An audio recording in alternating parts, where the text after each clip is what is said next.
Alright, and hello everybody, I'm the Sweeper27 and welcome to another Dokkan battle video. Today, this is the no item run for the Joined Forces Extreme Super Battle Run. Now this did take me a little bit of time to actually get the no item because this fight is a little bit tricky. Not too many of the characters that we are running are like really good on turn 1, slot 1 places, and that's kind of where like a lot of the struggles comes in.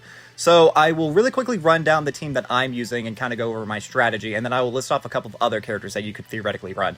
So we are running a Future Saga, Battle of Fate, pseudo little like combination team here. That way we can run 2 of the Blue Vegito. Now Blue Vegito, he is a perfect slot 1 unit in these early on fights. He has guard, he has dodge, that's exactly what we need him to do. So we put him in slot 1 on this rotation, but on the next rotation we actually put him into slot 2 because we are running Vegeta and Trunks.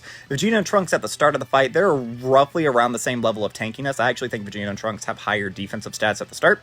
So by putting Vegeta and Trunks into slot 1, I feel very comfortable that we won't die. I can then put the AGL Vegito into slot 2, and then AGL Vegito actually gets more offense in slot 2 and 3, as opposed to where he gets extra defense in slot 1. So we're able to like more easily pick up a couple of these KOs. As you can see right here, we actually have, that's where we're showing the strategy off. In slot 3, we have Zamasu and Guatsu, one of my personal favorite Easy A's that we got during the Worldwide Download Celebration. They're a dodging unit, they seal, they give really good defensive support, they dodge, they're fun. They give themselves key as well if you're going up against an extreme class unit, and they get extra defense, I believe it is, if they're going up against a super class. So right now they're actually a little bit extra tankier, so they can more easily take all of those supers. We're also running the GT and the DBZ duo. The GT duo, it's always nice when you're trying to do a no-item run where you're not able to like reliably heal. Having a nice revive in your back pocket is always there. And if you're a global player such as myself, they have the best revive in the game. It's just it's either get hit 4 times or be below 50% HP.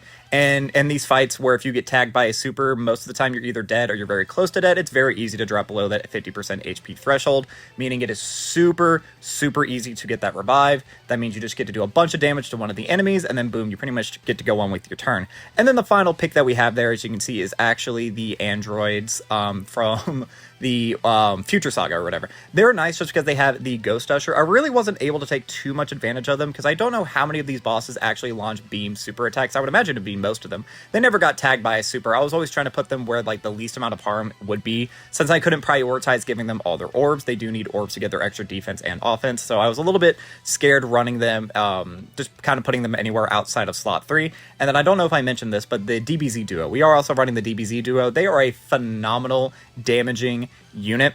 They also have the standby in their back pocket. I don't believe that we actually take advantage of that, but if we were at a situation where we were below 50% HP and death was right around the corner, we could have popped theirs. Then that's an unkillable unit, just giving them a couple of orbs. That would be the most defensive unit that we have on the team. So that's how I ended up doing this run, but there are plenty of other characters you could have theoretically run who would have also been nearly as effective. There is the the AGL Super Saiyan Vegeta and Goku from the Metal Cooler movie. They actually lead Joined Forces, and they are relatively effective because they have their extra damage reduction for the first couple of turns or whatever. And I also believe that they have a stun or a seal somewhere in their passive. That may be on their active skill. It's on their active skill, you would absolutely never see that. But that's another super class option you could have run as your leader. There's also an extreme class variant of this entire team that you could bring.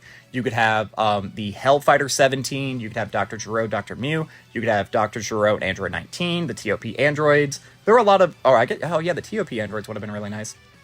And if you waited to do this event in just a couple of months, once the 9th anniversary hits on Global, we'll have characters like Blue Kaioken Goku and Evolution Blue Vegeta. They are a top 10, like top 15 LR in the game.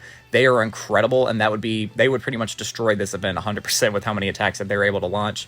If you are a JP player and you still haven't done this, with the Golden Week celebration, you guys are going to get the Easy A, Babidi and Deborah, who are really powerful Majin Buu support. I don't know how many Majin Buu Saga characters are on Joined Forces. I mean, there is like the Buu Babidi character. There's that Deborah. I guess as the celebration goes on, we could theoretically get some more there. Global players, if you wait just a little bit longer to do this, we will be getting the GT Cell and Frieza, who aren't very, very good, but I mean, that's just more options. That's like a free-to-play option from the Battlefield or whatever. But yeah, there are a billion different ways you could have done this. I feel like Joined Forces is one of the categories that constantly gets buffed because there's so many of these like combo characters that they're doing outside of all these iconic moments. But that's going to be all for this time, guys. I have been the Sweeper27. I'm a variety Twitch streamer and an up-and-coming YouTuber trying to make it big in the world. I have a Twitter, a Twitch, a TikTok, and a YouTube, the links of which can all be found in the description of this video. And while you're down there, don't forget to like, subscribe, share me around, and leave me a comment, positive, negative, or indifferent. I would love just any sort of interaction I can get from you guys. But yeah, that's going to be all for now. So as always, I've been the SweetBro27, and I am signing off.